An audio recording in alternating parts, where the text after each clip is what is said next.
I certainly empathize with Americans who are exhausted after 25 years of foreign entanglements in the Middle East. I understand the concern, but the difference is that back then we had dumb presidents, and now we have a president who actually knows how to accomplish America's national security objectives.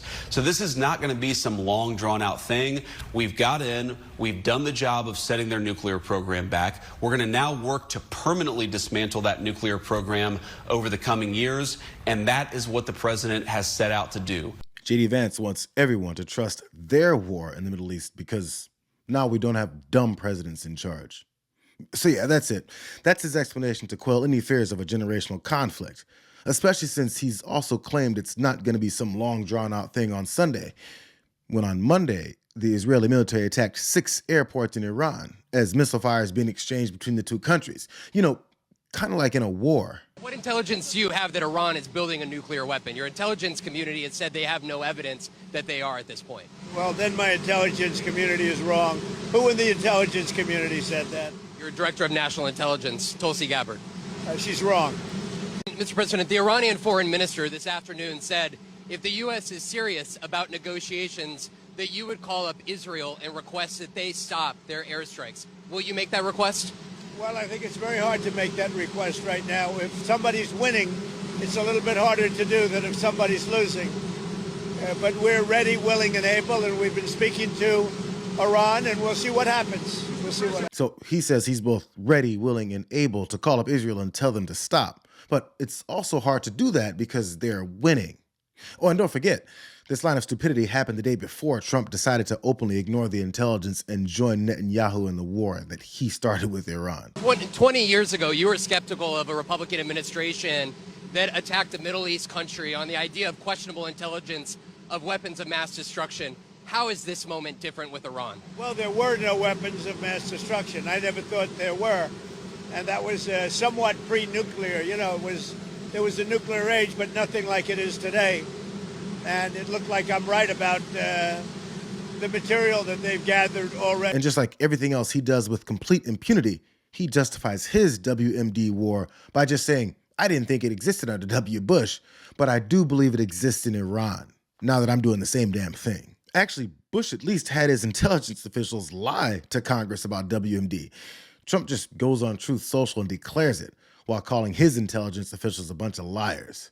And every one of them that accidentally stated a fact is falling in line behind the dictator. Are you saying there that the United States did not see intelligence that the Supreme Leader had ordered weaponization?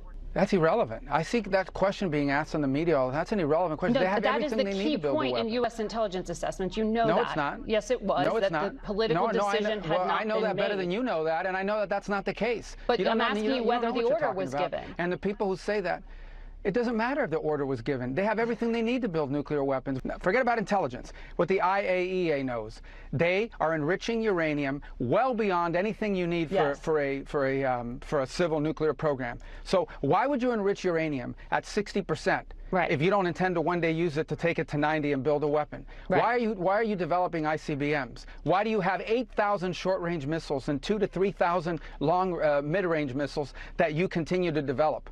Why do you do all these things? They have everything they need for a nuclear weapon. They have the delivery mechanisms, they have the enrichment capability, they have the highly enriched uranium that is stored. Yes. That's all we need to see. So while Marco Rubio, who initially distanced us from the Israeli attacks on Iran before Trump, thought it looked cool enough to claim that he was on board, you know, while he dismissed intelligence, he launched into fast-talking speculation on everything they had to, one day, take their nuclear program to weaponization.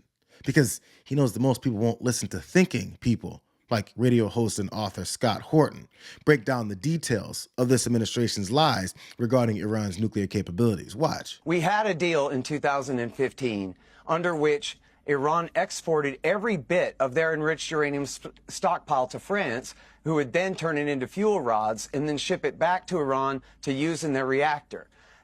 Now, the nuclear reactor produces plutonium waste, but they don't have the facility required to reprocess plutonium to get all the impurities out to make weapons fuel. So they had no plutonium route to the bomb. The Russians would come and get the plutonium out of their reactor when it was full and time every couple years or whatever. So they had no plutonium route to creating a bomb. There were active agreements with other countries that ensured this.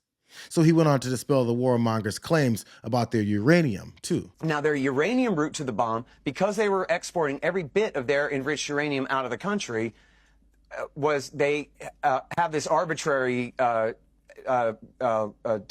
breakout period. They call it the breakout point, that it would take them 1 year if they decided to withdraw from the treaty, kick the inspectors out of the country, and begin to enrich weapons-grade uranium. It would take them a year to have enough to make one bomb with. Now, the new report that came out said that on top of that, it would take them another couple of years to have an actual warhead ready to do anything with it. And I'm sorry this is complicated, but I know people can follow on this if you know anything about the history here. Let me explain real quick now that the Nagasaki bomb was a implosion bomb, a plutonium implosion bomb.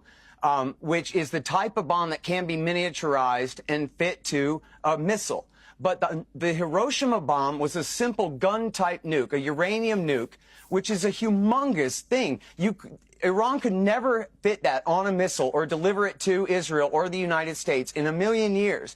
And so if they had a single gun-type nuke or two, it would essentially be to test off a demonstration round in the desert to show that they have one, but it still would not make them an offensive threat to anyone. And as the CIA concluded in 2007, they abandoned all research into a weapons program, even bothering to look into it in 2003 when America got rid of Saddam Hussein for them. So this is why it's important to understand that when Donald Trump or Marco Rubio or really anyone in this administration bristles and dismisses the simple question of, so where's your evidence, bro? Or how are they close to a nuclear weapon? It's so that they can tap into an emotional response to distract us from the fact-based response that doesn't justify their desire for war.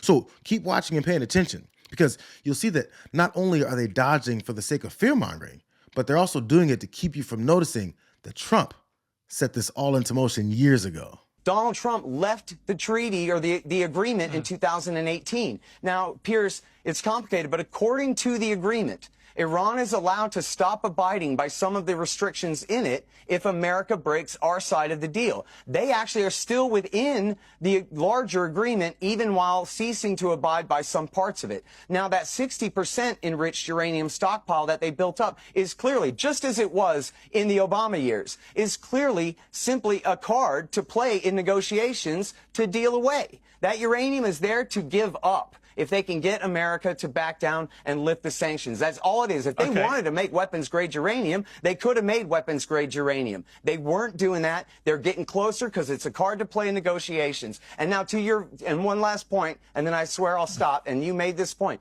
Nothing changed. Tulsi Gabbard, the director of national intelligence, says nothing changed. They did not break out toward a nuclear weapon. There was no casus belli here, even if you accepted the premise that you could launch a preemptive war to prevent them from getting a nuke, which is a whole other argument. But even if you accept that premise, nothing had changed in Iran other than the timeline, the arbitrary timeline of Trump's demand had expired, and you hear Trump and the rest of the hawks trying to conflate having a nuclear program at all with being on the verge of achieving a nuclear weapons capability. And this is what George W. Bush called shorthanding it. In other words, they just imply a bunch of lies because they can't explain